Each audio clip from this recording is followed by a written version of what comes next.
Good afternoon once again. Today is Tuesday, the 19th of January 2021. I'll start off with the summary that Dr. Tuisin, the spokesperson, had delivered just now. It's very important. Starting off, of course, with the premise that vaccines will build a lot of more immunity, stronger immunity for us. Now, Thailand, like many other countries around the world, some have procured, some have received the delivery of vaccines. The clinical trials are very important to ensure the efficacy, verify the confidence in the vaccines that we will be receiving. Now, in terms of timeline, whether it's next month as planned, or for some countries later on this year or next year as planned, as planned or not planned. Now that's about the vaccines.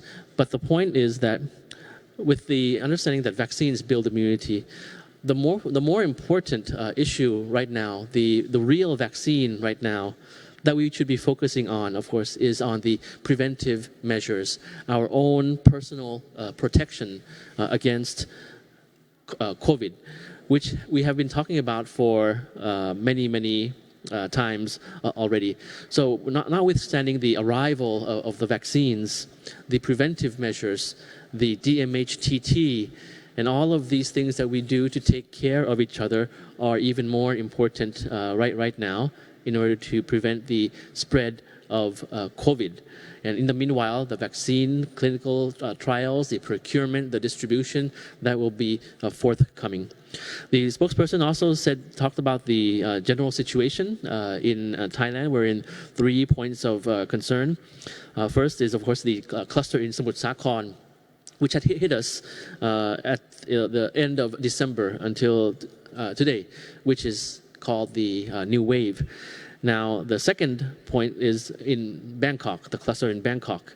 And the third is the situation in our neighboring countries. So these 3 areas are basically what will determine how and when and how fast we will be able to contain the new wave of COVID in Thailand.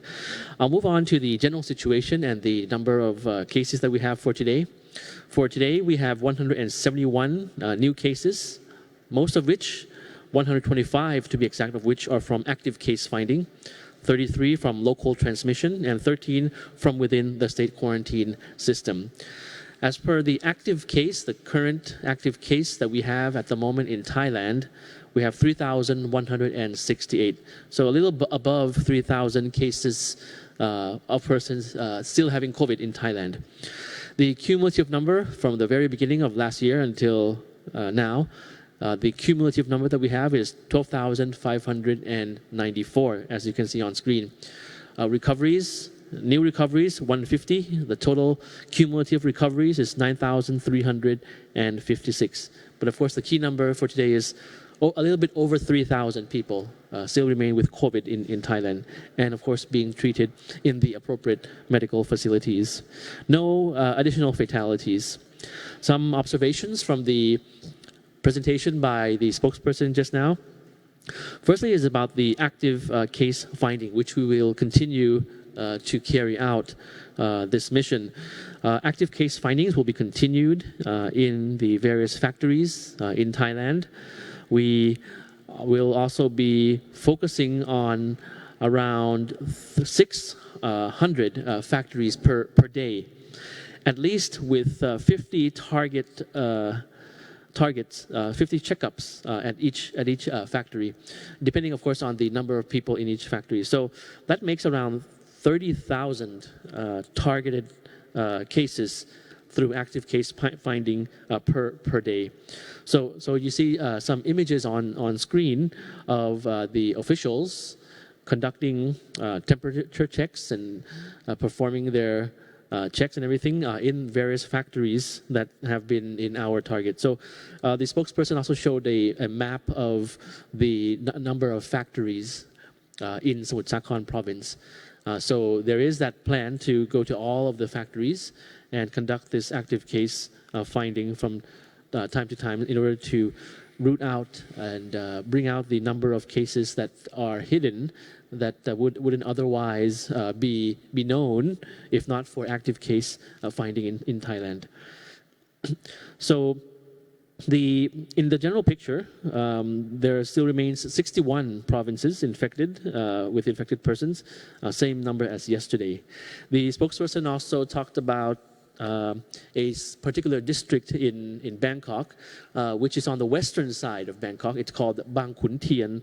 So Bang Khun Tien district is actually one district in Bangkok which has found the most number of infected persons in Bangkok, partly due to the existence of pubs and bars in that area, which are actually frequented by persons coming from nearby provinces or provinces in the vicinity of Bangkok.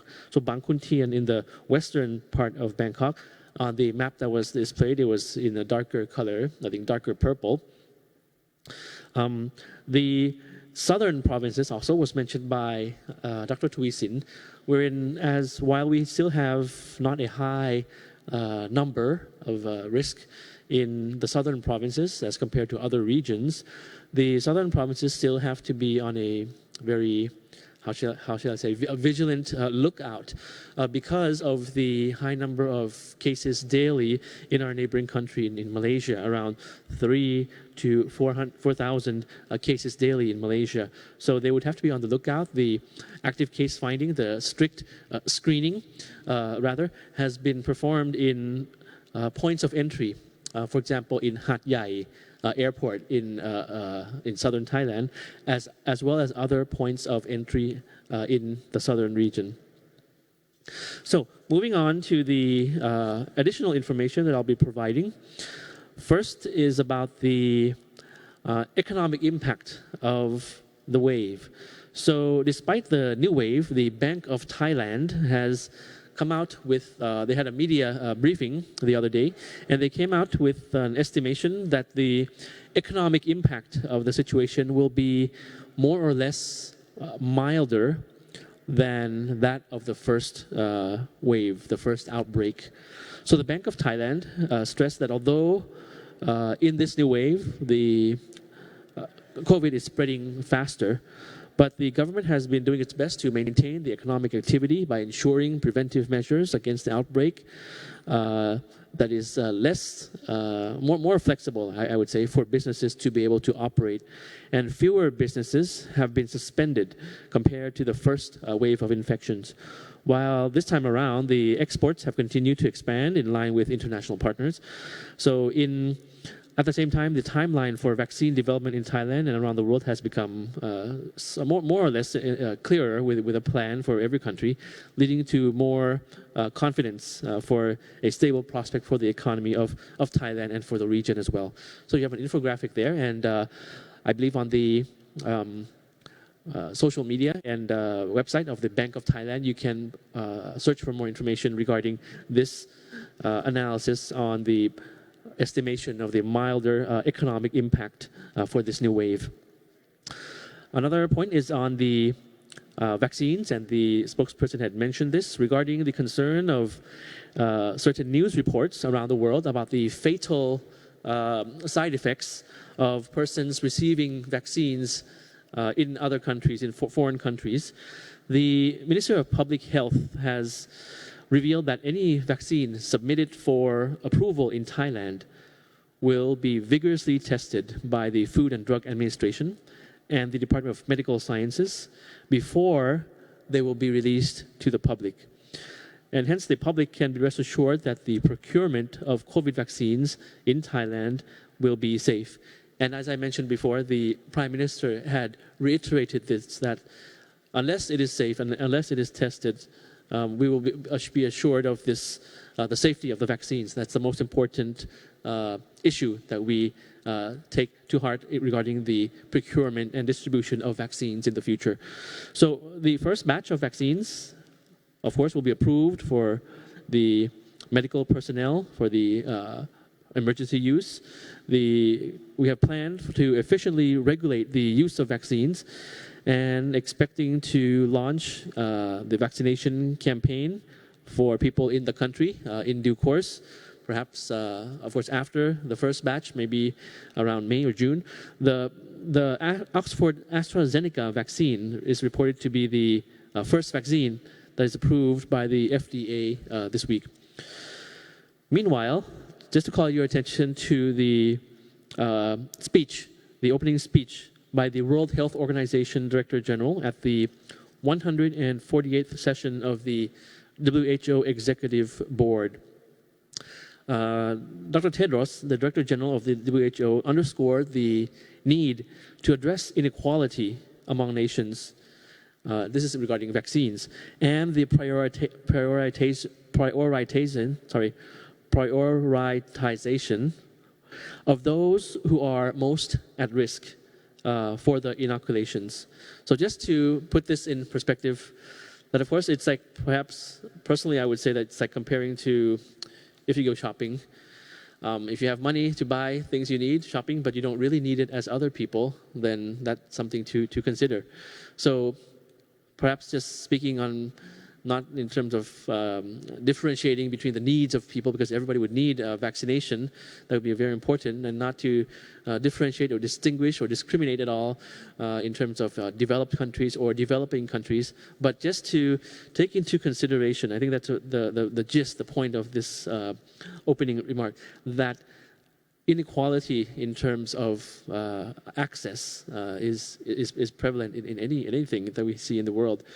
And prioritizing, I'm sorry, that was a mouthful, prioritizing those who are most at risk for inoculations, that's very important. For Thailand, we have generally set up that as prioritizing those who are in the medical profession, those who are at risk in the front lines, as well as the vulnerable groups, those in need with health conditions, the elderly, the vulnerable, and those groups. So that's what I'm trying to reiterate and relate it and link it to the address by the World Health Organization Director General.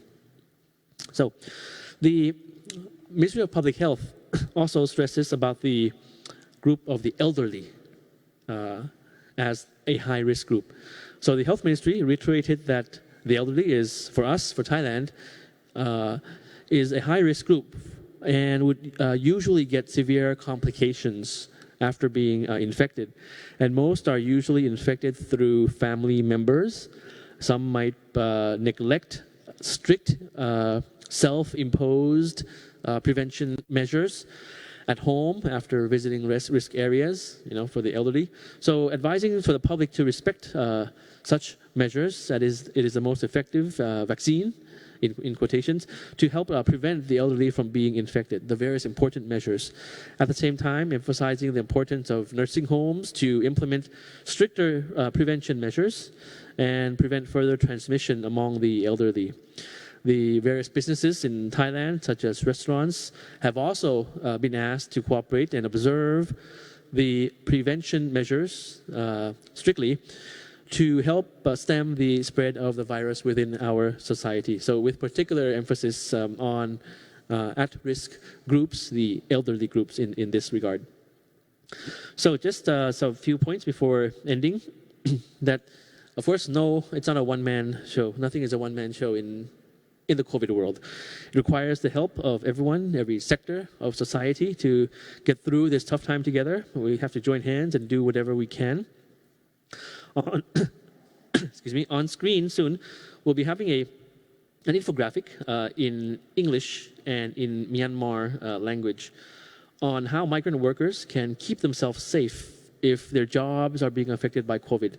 Now, this infographic is among the various infographics created by the International Organization for Migration, or IOM, in collaboration with Thai local and other international agencies to provide workers with information and knowledge on COVID and how to better prevent themselves from being infected. I encourage everyone and those who are employing workers, migrant workers from our neighboring countries to make use of this information, which can be found on mitthai.com. I mentioned that yesterday, this website, as well as the website portal of the International Organization for Migration as well. You see on screen, that's in Myanmar language, and it's also available in the other languages of our neighboring countries. So, as always, stressing once again, everyone to wear your face mask, wash your hands constantly, rest assured, when we come to the CCSA, when we have the many CCSA meetings that the spokesperson mentioned this morning, or in where the Prime Minister had, we always wear these while we discuss in our meeting. And only when I and Dr. Tui Sin or the other spokespersons come to the podium, then we take off this very important mask. So this is all I have for today.